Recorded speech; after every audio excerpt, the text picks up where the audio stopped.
कल आपके सामने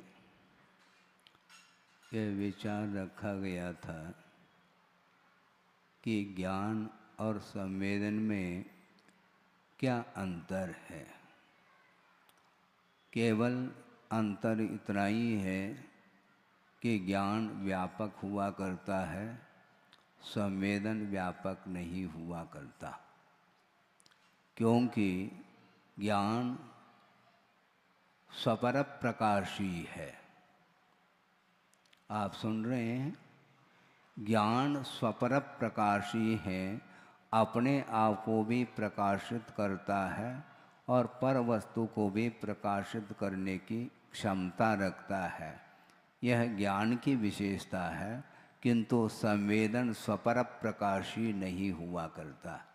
क्योंकि संवेदन जो होता है वह अपना होता है, पराया नहीं।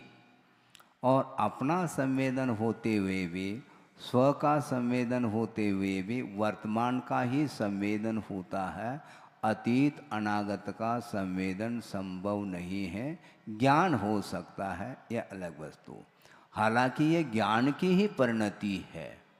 संवेदन ज्ञान से हट करके नहीं, किंतु वह ज्ञान की परिणति होते हुए भी ज्ञान में और संवेदन में वह भिन्न अपना अस्तित्व रख रहा है। कल मध्याह्न में भी चर्चा चली थी इसी विषय को लेकर के। विद्वान लोग भी जो आए थे वह बैठे थे, शायद अभी नहीं आए ऐसा लग रहा है। उसमें भी हमने ये बात रखी थी कि एक ही गुण के द्वारा अनेक कार्य किए जा सकते हैं। और उसमें उदाहरण ये दिया था कि अग्नि दाहक भी है, पाचक भी है, प्रकाशक भी है। किसके द्वारा? उष्ण गुण के द्वारा। अग्नि ईंधन को जलाती है, इसलिए दाहक कहा।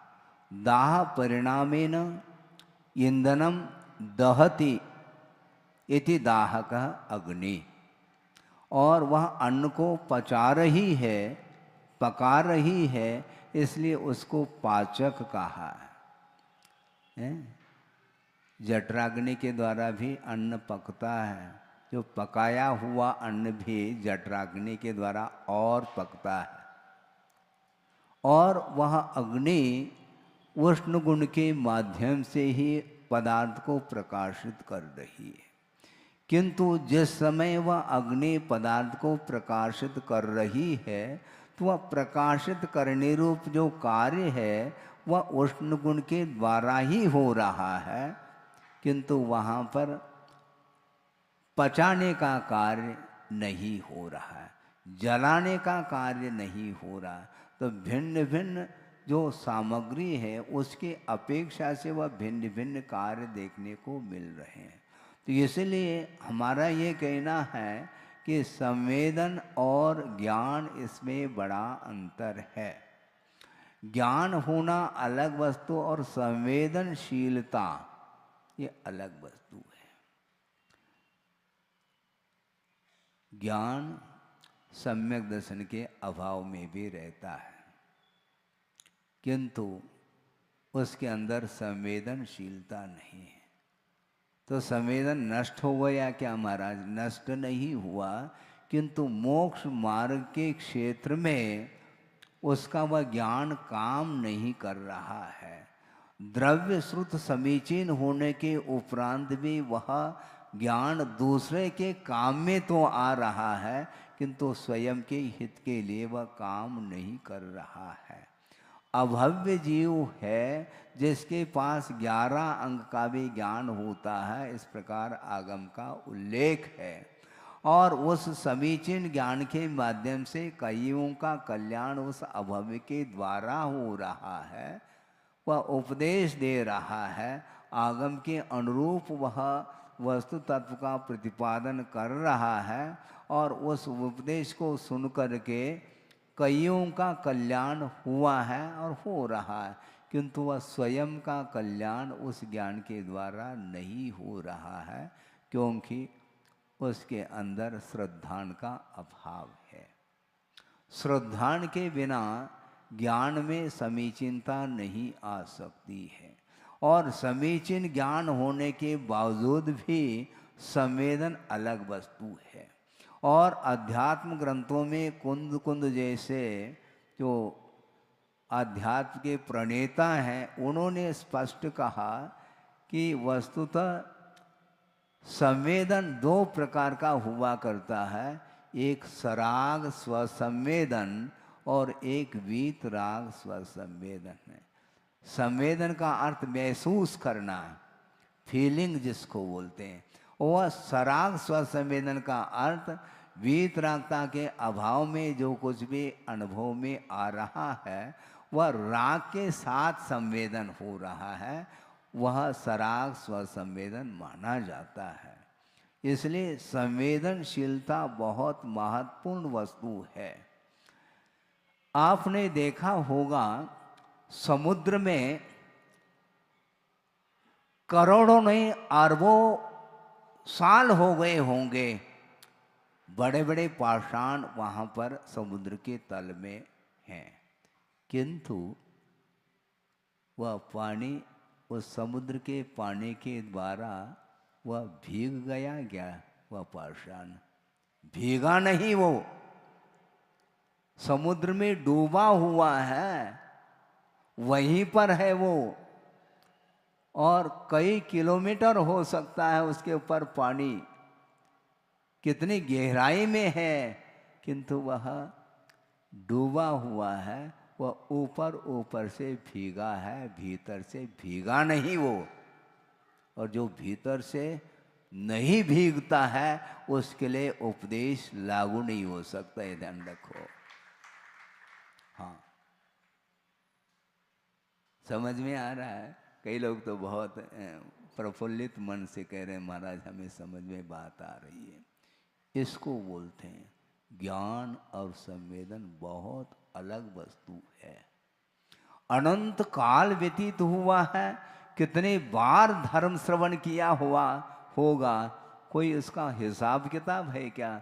नहीं है। फिर भी प्रतिदिन माइक ला करके रख देते हैं, महाराज उपदेश सुनाओ। तो हम ये कहना चाह रहे हैं कुल मिला के कि आप भीग रहे क्या? नहीं। हाँ, ताली बजा करके आप भीगते चले जाओ, ये भीगने का अवसर है, मात्र सुनने का अवसर नहीं।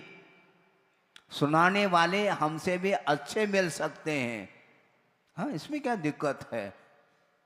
ज्ञान है, कलाएं हैं, ये अलग वस्तु, किंतु कला से हट करके वह संवेदन की बात करने जा रहा हूं। गुणभद्र स्वामी ने एक प्रसंग दिया है, बहुत अच्छा प्रसंग है, प्रासंगिक है, आपके सामने रख रहा हूं। संस्कृत में वह श्लोक है और उसका अनुवाद गुरुदेव ने किया, दोनों रखने का प्रयास कर रहा हूं यदि याद आ जाए। लोकद्वय हितम वक्तुम श्रोतुम च सुलभा पुरा। लोकद्वय हितम वक्तुम श्रोतुम च सुलभा पुरा। दुर्लभा कर्तु मध्यत्वे वक्तुम श्रोतुम च दुर्लभा कहा। अर्थ यह है उभय लोक की हित की बातें, अनुवाद है उभय लोक की हित की बातें कई सुनाते सुनते थे, विगत काल में भी दुर्लभ थे, सुनते सुनते गुणते थे। उभय लोक की हित की बातें कई सुनाते सुनते थे, विगत काल में भी दुर्लभ थे, सुनते सुनते गुणते थे। धर्म सुना था, कौन सुने अब, वे भी दुर्लभ विरल मिले, और हित पथ पर चलने वाले तो ईद चंद्र सम विरल खिले कहा। बात समझ में आ रही कि नहीं? सोचो, विचार करो। सुनने वाले सुनाने वालों की संख्या कम नहीं है, और विगत काल में भी यह परंपरा है। सुनने की और सुनाने की परंपरा आज की नहीं है, अनंतकालीन यह परंपरा है, किंतु सुन करके गुण कौन रहा है? जिस समय वृषभनाथ भगवान थे उस समय वे अपन थे, और वृषभनाथ भगवान के निर्वाण के पूर्व अनंत काल और पूर्व में चले जाओ, उस समय वे अपन थे। बहुत पुराने आसामी हैं हम। हाँ, क्योंकि वस्तु द्रव्य की आदि नहीं है, न उसका अंत है। द्रव्य उत्पन्न नहीं होता, न मिटता है, किंतु उत्पन्न यदि होता है तो पर्याय ही उत्पन्न होती है और पर्याय ही नष्ट हो जाती है। इसलिए वह द्रव्य कायम है और वह सुनता आया है, और सुनने की ही आदत नहीं, सुनाने की भी आदत है इसकी। सुनते भी थे और सुनाते भी थे, किंतु गुनने वाले कितने लोग थे? बहुत विरल, और ये विगत काल में भी दुर्लभ थे।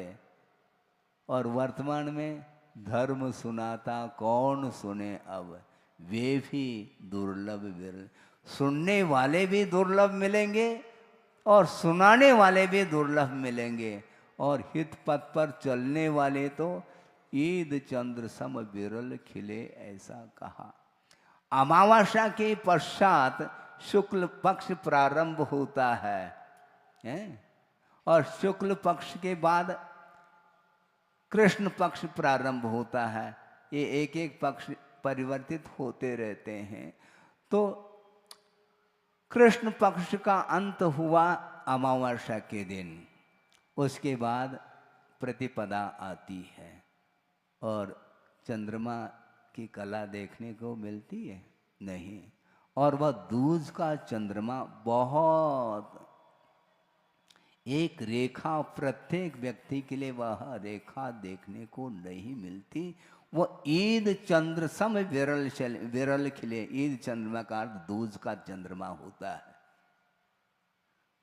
वह जिस प्रकार दुर्लभ है, उसी प्रकार हित पथ पर चलने वालों की संख्या बहुत कम है, विरल विरलतम होते चले जा रहे हैं।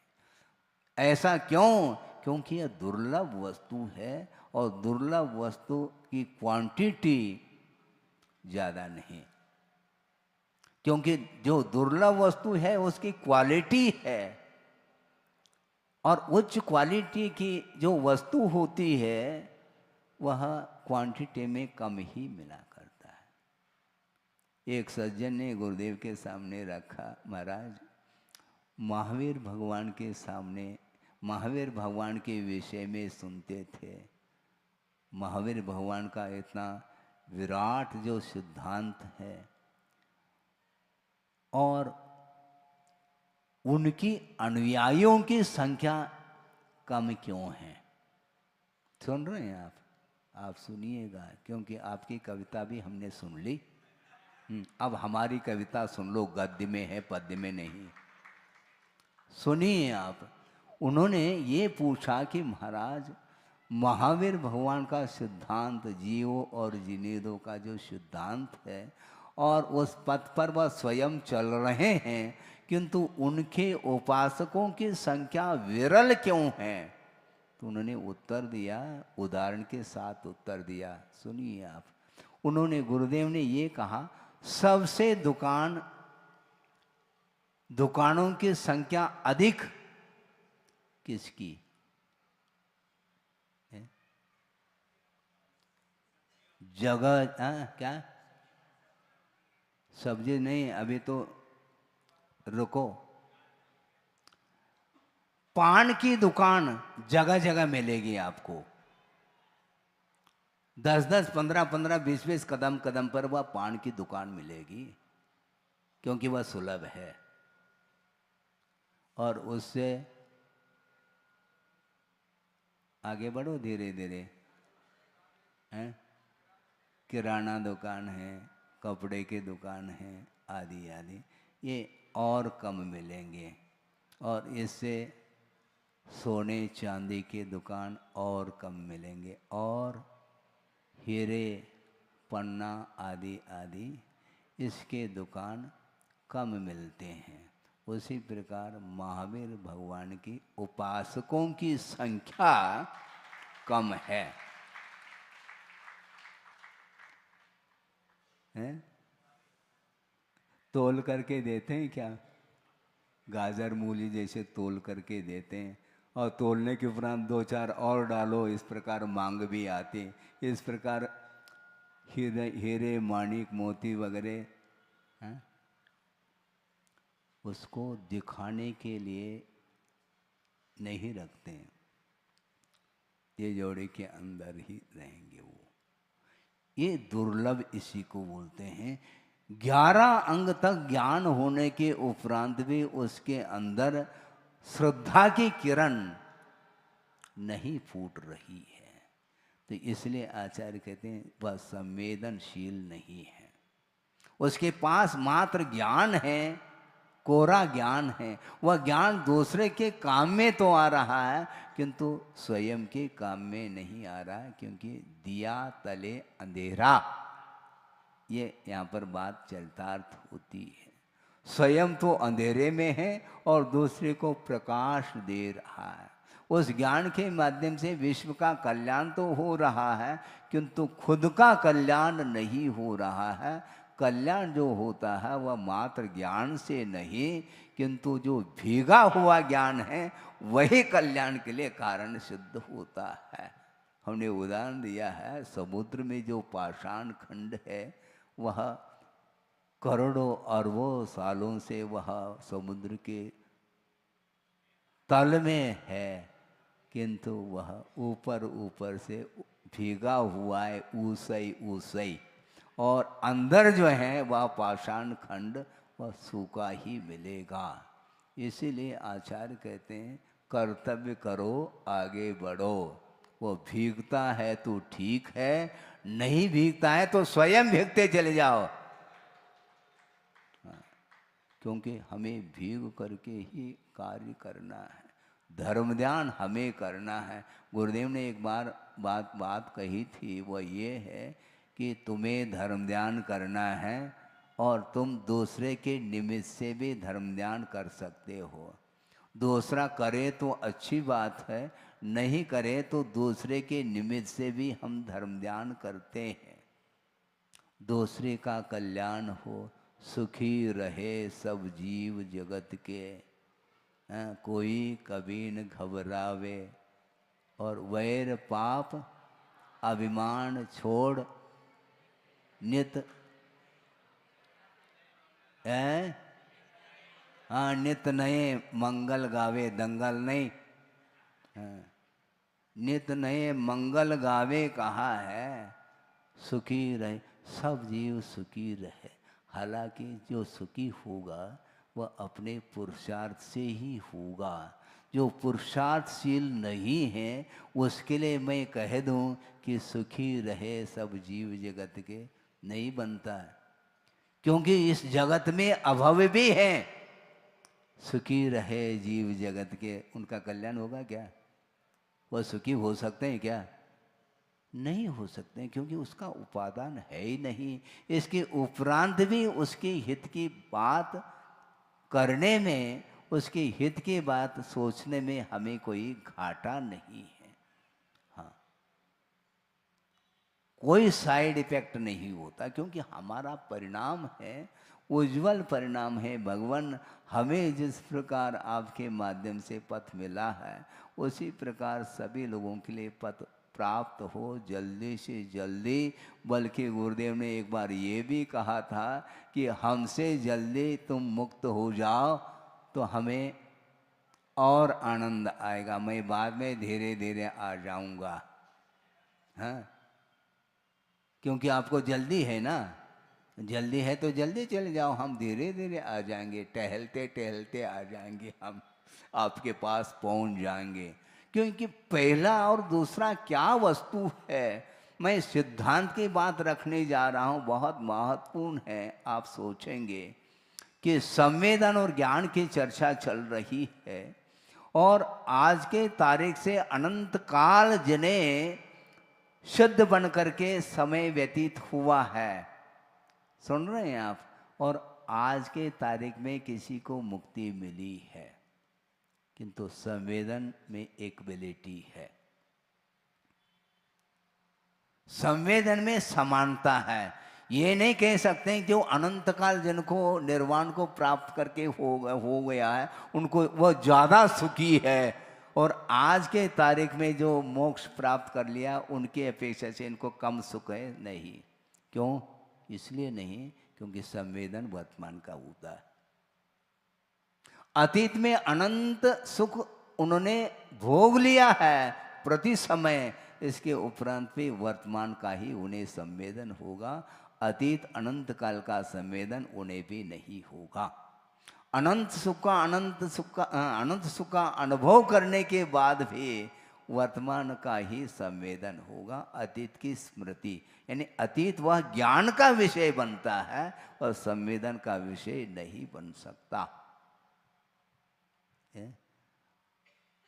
भोजन के लिए बैठे हैं और सबको मोदक करता लड्डू परोस दिए हैं, सब ले रहे हैं, सब संवेदन कर रहे, एक साथ संवेदन हो रहा है। और मान लो ये कह दे तुम आज खा रहे हो, मैं बरसों से खा रहा हूँ, तुम खाते रहो, संवेदन तो आज ही हो रहा है सबको। कल तुमने जो लिया था वो आज थोड़े संवेदन में आएगा, नहीं आ सकता। इसलिए संवेदन की ओर दृष्टि होनी चाहिए, मात्र ज्ञान की ओर नहीं। संवेदनशील जो नहीं है उसके लिए उपदेश कभी भी लागू नहीं हो सकता, भीगना चाहिए। जो नहीं भीगता है तो उसको आप उपदेश कितने भी बार सुनाओ नहीं भीग सकता। बीज का वपन करना है बिना भूमिका के। भूमिका का अर्थ क्या होता है? कृषक को पूछो, वह ग्रीष्म काल में हल चला करके भूमि को व्यवस्थित करता है, मुलायम कर देता है, फिर बाद में आषाढ़ में जब वह वर्षा प्रारंभ होती है तब वह बीज का वपन करता है। यह उस कृषक की कुशलता मानी जाएगी। ऐसा नहीं हो सकता बीज अपने पास है तो पाषाण खंड पर उसको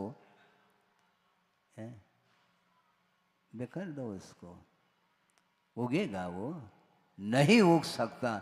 इसलिए भूमिका की बड़ी आवश्यकता है। सुनाना निषेध नहीं, उपदेश देना निषेध नहीं, किंतु उपदेश का प्रभाव कितने परसेंटेज में पड़ रहा है इस ओर भी ध्यान देने की आवश्यकता है। इसलिए गहराई की बात उपदेश में नहीं रखी जा सकती, क्योंकि पात्रता अपनी जगह है। इसलिए गुरुदेव कहते हैं ये जो आगम मिला है, ये आगम जिस किसी के सामने रखने योग्य नहीं, किंतु पात्रता की आवश्यकता है। क्योंकि बिना पात्र का विवेक रखे आप दान देते हैं, आहार दान आप देते हैं ना? हाँ देते हैं, नवधा भक्ति पूर्वक। किसकी करते हैं आप नवधा भक्ति? है पात्र, कोई अपात्र हो तो नहीं करते ना। इसी प्रकार ये आहार दान की बात है, इसी प्रकार ज्ञान दान की भी बात है। विधि द्रव्य दात्री पात्र विशेषा तद विशेष तस्य दानस्य विशेष। ये नहीं कहा कि आहार दानस्य विशेष। जितने भी दान हैं वो दान के लिए पात्र का विवेक रखे बिना हम दान कर नहीं सकते हैं। आप आस्था के साथ सुनने के लिए बैठे हैं, समर्पण भाव आपका देव शास्त्र के गुरु के प्रति है, तभी हम सुनाने के लिए बैठे हैं। नहीं है तो सुनाने से कोई सार नहीं निकलता, क्योंकि सुनने और सुनाने वालों की संख्या कम नहीं है दुनिया में, किंतु गुणने वालों की संख्या बहुत विरल है। इसलिए समर्पण भाव को जागृत करिएगा। श्रद्धान और समर्पण, इन दोनों में भी सामान्य विशेष का अंतर देखने को मिलता है। श्रद्धान का अर्थ विश्वास। बेटे का विश्वास पिताजी के प्रति है, किंतु समर्पण वो अनिवार्य नहीं। वो पिताजी को मान रहा है, किंतु पिताजी की आज्ञा मानने में पीछे हटता है। आज्ञा नहीं मानी तो पिताजी ने डांट लगा दी और गुस्से में आकर के वह बेटा चला गया। तो कब तक, जब गुस्सा उतर जाता है तो पिताजी को ढूंढता ढूंढता आता है वो। इसका अर्थ अभी भी वह पिताजी मानता है, किंतु आज्ञा मानने में उसको कठिनाई होती है। इसलिए श्रद्धान ये सामान्य है, किंतु समर्पण जहाँ है वहीं पर आज्ञा दी जाती है। जहाँ पर समर्पण नहीं है तो वहाँ पर उपदेश दिया जाता है, आदेश नहीं दिया जा सकता। क्यों? क्योंकि आदेश एक बार दिया जाता है, बार बार नहीं। एक बार कोर्ट में जजमेंट एक बार दिया, दोबारा नहीं। दोबारा नहीं। तुम्हें ऊपर जाना हो तो तुम जाओ ऊपर, लेकिन हाईकोर्ट का जो फैसला है बस एक बार फैसला दे दिया, दे दिया। उसी प्रकार आदेश जो है एक बार होता है, वो उपदेश बार बार भी हो सकता है, किंतु बार बार उपदेश देने के उपरांत भी स्वीकृति नहीं है तो ओम शांति का उपदेश दिया जाता है। ओम शांति का अर्थ क्या? ठीक है, क्या कर सकते हैं हम, कहाँ तक पुरुषार्थ कर सकते हैं आपके लिए। पुरुषार्थ की एक सीमा होती है, उपदेश की एक सीमा होती है, वहाँ तक हम उपदेश देंगे। और यदि मान लो विपरीत वृत्ति वाला है तो उसके लिए ओम शांति के अलावा कोई उपदेश है ही नहीं। महाराज फिर उसका कल्याण कैसा? वो करना चाहे तो, नहीं करना चाहे तो पकड़ पकड़ करके संभव नहीं है। पकड़ पकड़ करके उपदेश दिया नहीं जा सकता। उसके अंदर योग्यता है तो वह स्वयं बिना बुलाए आ जाता है। गुरुदेव कहते हैं मैं बुलाने के लिए नहीं आता, ध्यान रखो, जो कहता हूँ उसको करना हो तो कर ले, नहीं है तो ओम शांति। इसका अर्थ हमारा तुम्हारा कोई संबंध नहीं यहाँ पर है। संबंध क्या होता है? आस्था का संबंध होता है। इसलिए उन्होंने यहाँ तक कहा तुम्हारे हित के बारे में मैं सोच रहा हूँ, तुम्हें नहीं सोचना चाहिए। सुन रहे हैं आप? तुम्हारे हित के बारे में मैं सोच रहा हूँ, इसलिए तुम्हें अपने बारे में नहीं सोचना। यदि तुम अपने बारे में सोचोगे मैं सोचना बंद कर दूंगा। आवश्यकता भी क्या है? हाँ, आवश्यकता क्या है? जो व्यक्ति दूसरे को निर्देशन देने की योग्यता रखता है उसको निर्देशन देने की कोई आवश्यकता नहीं, ये कहा है।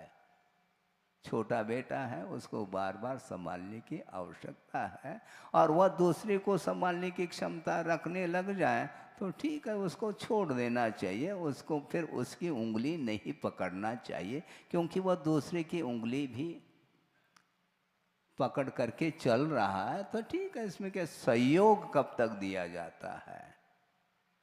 सहयोग तब तक दिया जाता है जब तक आवश्यकता है, अननेसेसरी नहीं, अनावश्यक सहयोग नहीं।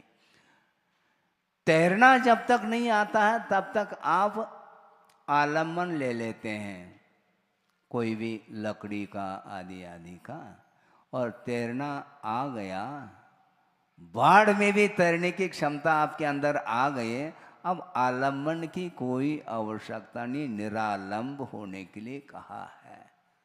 हाँ, कब तक आलम्बन लेओगे? भवजले पतताम जनानाम युगस्य आदो आलम्बनम, ऐसा कहा है ना महाराज? कहा है तो फिर आप उपदेश देना चाहो क्या मुझे? कहा तो है, किंतु वह आलम्बन कब तक लेगा? जब तक शुक्ल ध्यान प्राप्त नहीं होता तब तक पंच परमिष्टि का आलम्बन लिया जाता है और लेना चाहिए, भूलना नहीं चाहिए। किंतु शुक्ल ध्यान में लीन होने के उपरांत फिर आलम्बन की कोई भी आवश्यकता नहीं पड़ती, क्योंकि निरालंब हुए बिना वह शुक्ल ध्यान होगा नहीं, और शुक्ल ध्यान के बिना केवल ज्ञान भी संभव नहीं है। केवल ज्ञान जब तक नहीं होगा तब तक हम सहारा लेंगे। सहारा चैनल चलेगा ये, हाँ, सहारा छोड़ेंगे नहीं, ये ध्यान रखो।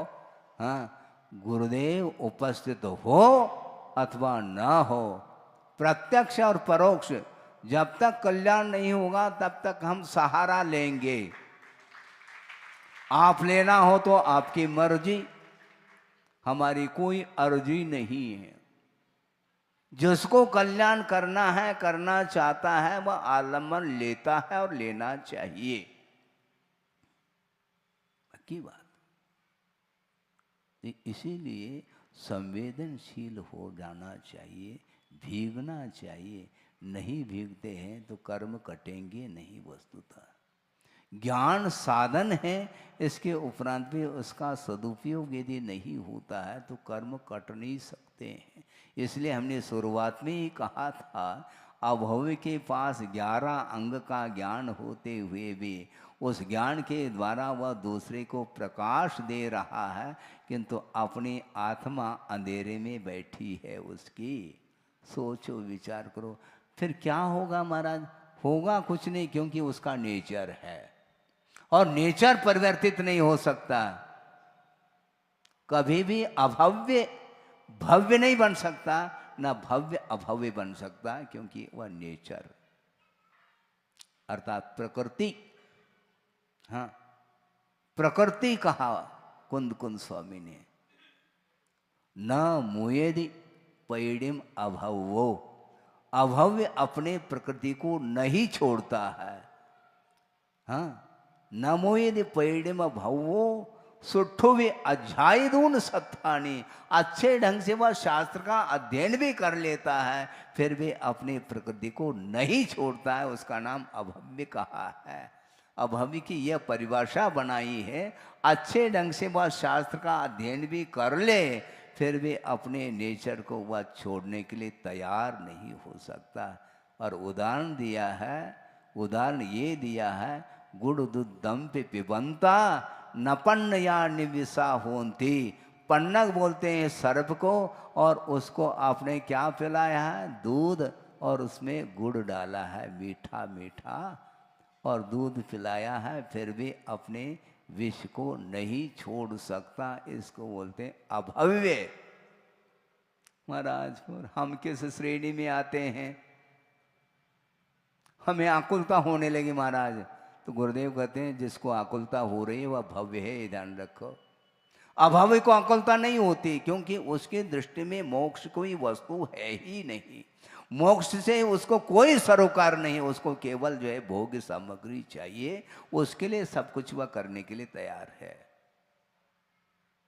जिन लिंग को भी धारण करता है, ज्ञान भी पर्याप्त मात्रा में रखा है, इसके उपरांत भी उसका जो लक्ष्य है, उसका जो टारगेट है, वह मोक्ष नहीं, कर्म निर्जरा, कर्म क्षय के लिए वह उद्यम नहीं कर रहा है। वे केवल संपदा को प्राप्त करने के लिए वह निरंतर कटिबद्ध है। इसको बोलते नेचर, बाय नेचर। सबका अलग अलग नेचर है, क्या कर सकते हैं? सबकी तासीर अलग अलग है। क्रोध की तासीर अलग है, मान की अलग है, माया की तासीर अलग है, लोभ की तासीर अलग है। अब क्या कर सकते हैं?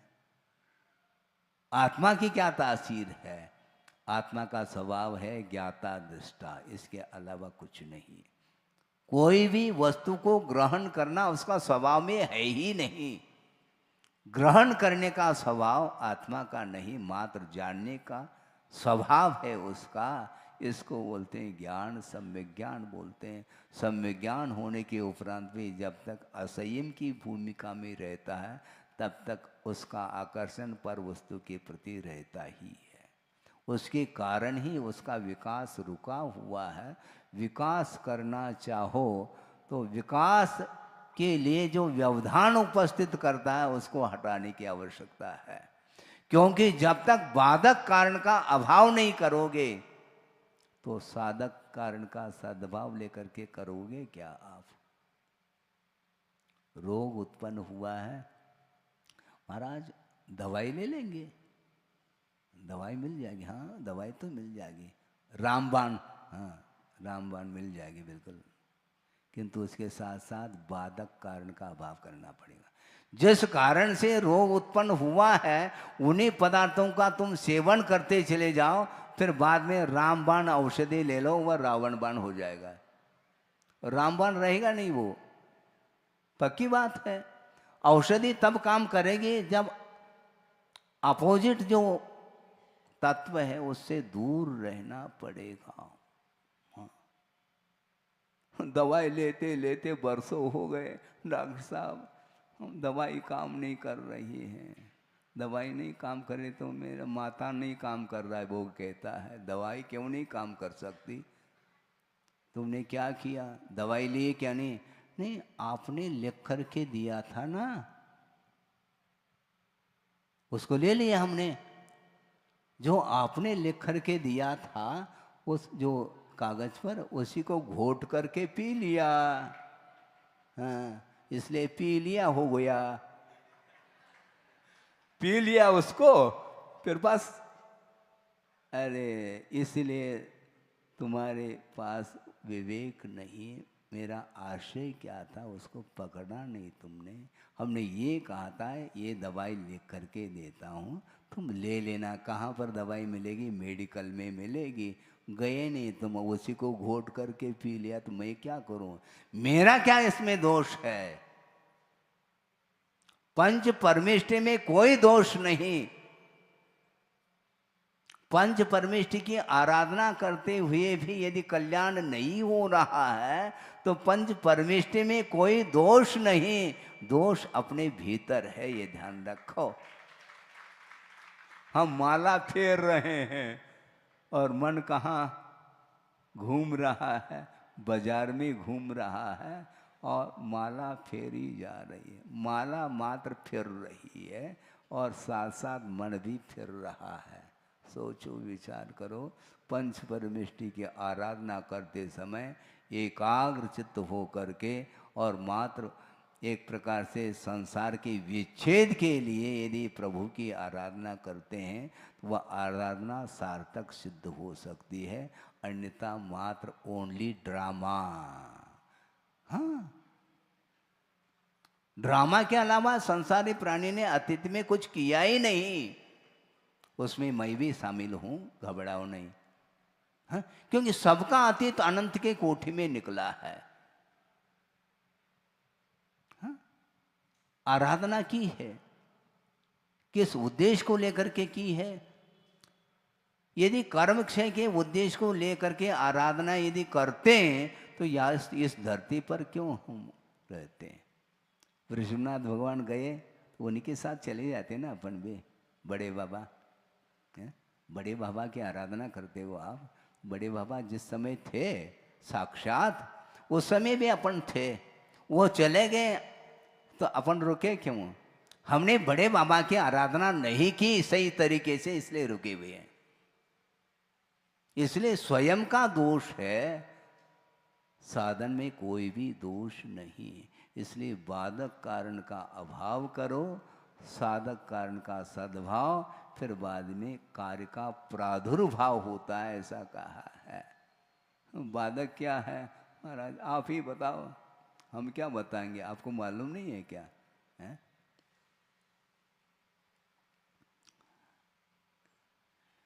प्रवचन होने के उपरांत हमारी आज्ञा है क्या आपको जाने के लिए? है नहीं है, फिर जाते क्यों? भेज कौन रहा है?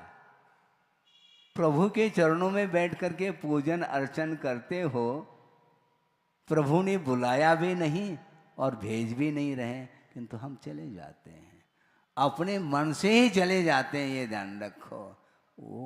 वो कभी भी भेजते नहीं, न बुलाते हैं, उनका ये काम है ही नहीं। सारे सारे जितने भी सांसारिक कार्य आप लोग कर रहे हैं, इसमें प्रभु की आज्ञा है क्या? मुझे बताओ, जल्दी करो। हैं? है? अच्छे अच्छी क्वालिटी के वस्त्र पहनना, बड़े बड़े हवेली में रहना, इसके लिए प्रभु की आज्ञा मिली हो आपके लिए? कुछ नहीं। और हवेली में भी बैठ करके बोलता क्या है? झोपड़ी का भाग्य खुल गया बोलता है वो। हवेली भी बना करके रहो और झोपड़ी कहो, ये गलत बात है। लेकिन भक्त की भावना है, उस ओर ध्यान हमारा भी है।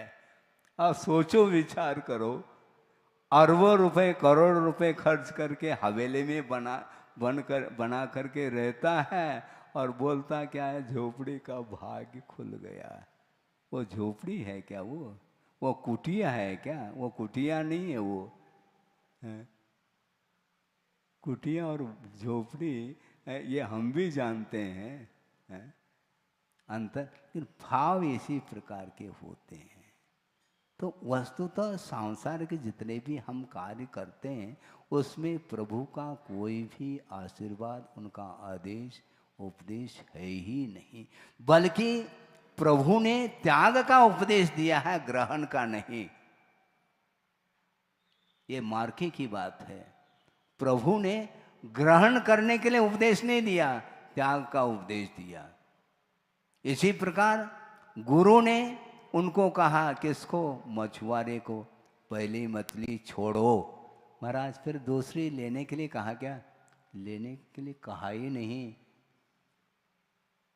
उन्होंने छुड़ाया है, त्याग कराया है, ग्रहण करने के लिए नहीं कहा। क्योंकि बिना कहे ही वह जिंदगी भर ग्रहण करता आया है, हमने छुड़ाया है उसको। राग को छुड़ाया जाता है, ग्रहण नहीं कराया जाता। हाँ। छोड़ नहीं पाता, इतना तो छोड़ो, ये कहा जाता है। ये पद्धति है, त्याग की पद्धति है।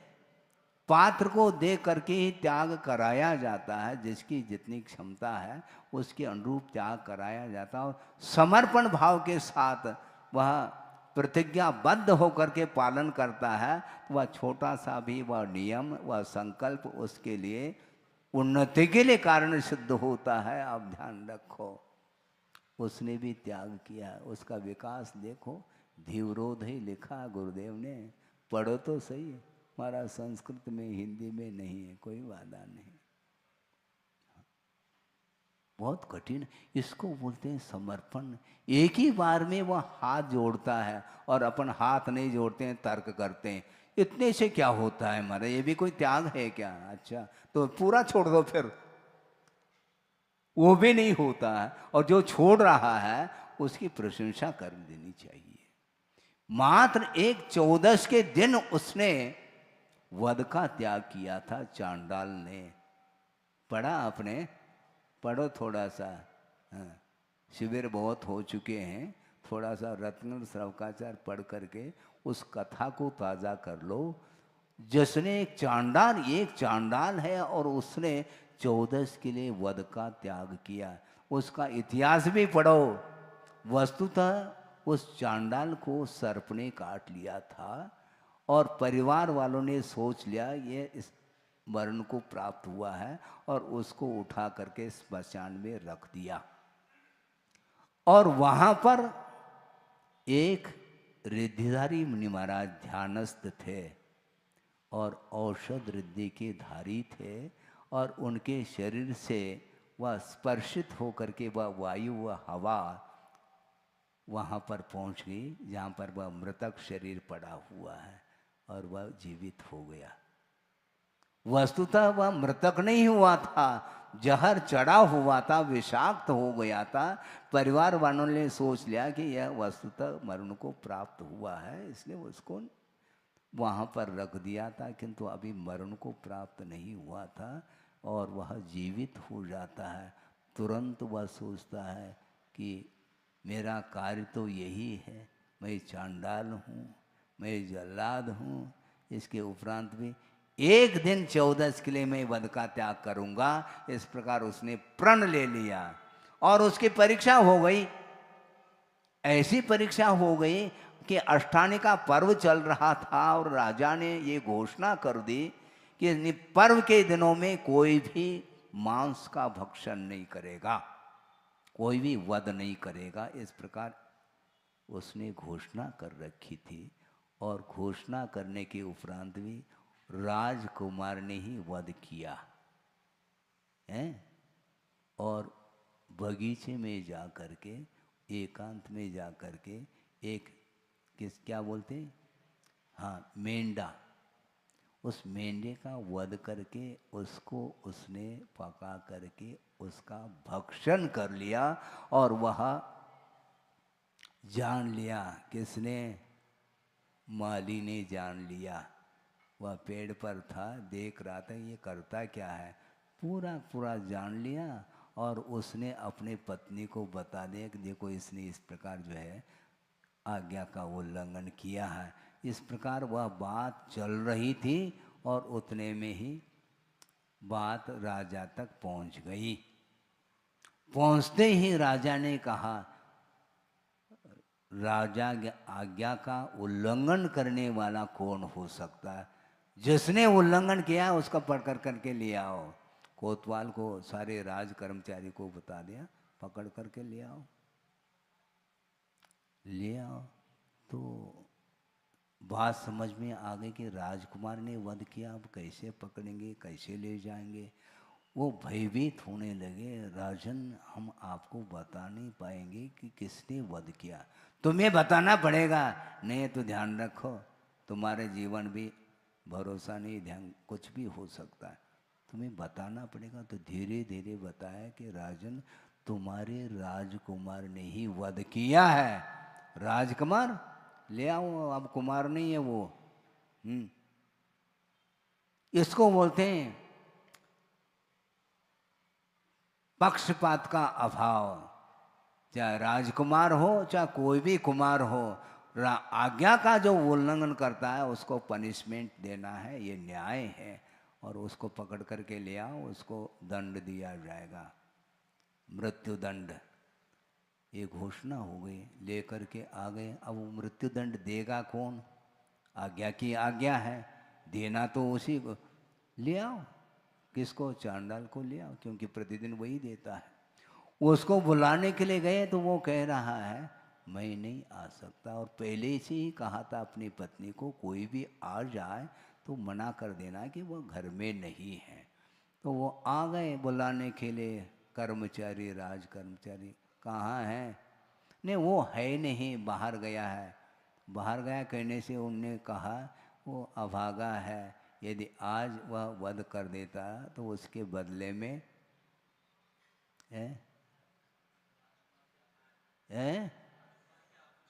हाँ, आभूषण ये सब मिल जाते हैं उसके लिए। तो पत्नी के मन में लोभ जागृत हुआ। उसने कहा हाँ वो बाहर गए हैं, और इशारा कर रही हाथ से अंदर है, और उसको ले गए। ले जाने के उपरांत राजा के सामने वह निर्भीक होकर के खड़ा हो गया, वह चांडाल, कि वह कहता है कि राजन आप कुछ भी करो, आज तो मैं वध नहीं कर सकता, क्योंकि मेरा प्रण है। सूर्य पूरब से पश्चिम में उग जाए, पहाड़ चलायमान हो जाए, लेकिन मेरा यह प्रण या प्रतिज्ञा टूट नहीं सकती। 14 के दिन वध का त्याग किया। राजा कहता है ये भी कोई त्याग है क्या? इन दोनों को पकड़ो, राजकुमार को भी और चांडाल को भी, इन दोनों को मृत्यु दंड देना है। वहां पर जाकर के फेंक लो इसको। ऐसे भयानक एक सरोवर है जिसमें बड़े बड़े मगरमच्छ होते हैं, वहां पर जाकर के फेंक लो, सब ठीक हो जाएगा। लेकर के गए और दोनों को फेंक दिया, किंतु राजकुमार को तो नोच नोच करके मगरमच्छों ने भक्षण कर लिया। किंतु उस चांडाल की रक्षा देवों ने आकर के की है। क्यों? यह प्रतिज्ञा है। इसको बोलते हैं प्रतिज्ञा, इसको बोलते हैं संयम, इसको बोलते हैं नियम। एक छोटा सा नियम आपके लिए लग रहा है, किंतु परीक्षा के समय पर पसीना आ जाता है। वह पसीना कुछ भी आ जाए, मरण हो जाए, प्राण निकल जाए, फिर मिल जाएंगे, लेकिन ये व्रत भंग हो जाए तो वह भंग करने के लिए मैं तैयार नहीं हूँ। इसको बोलते हैं समर्पण भाव। और वह सम्यक दर्शन को प्राप्त कर लेता है और उसकी रक्षा होती है देवों के द्वारा।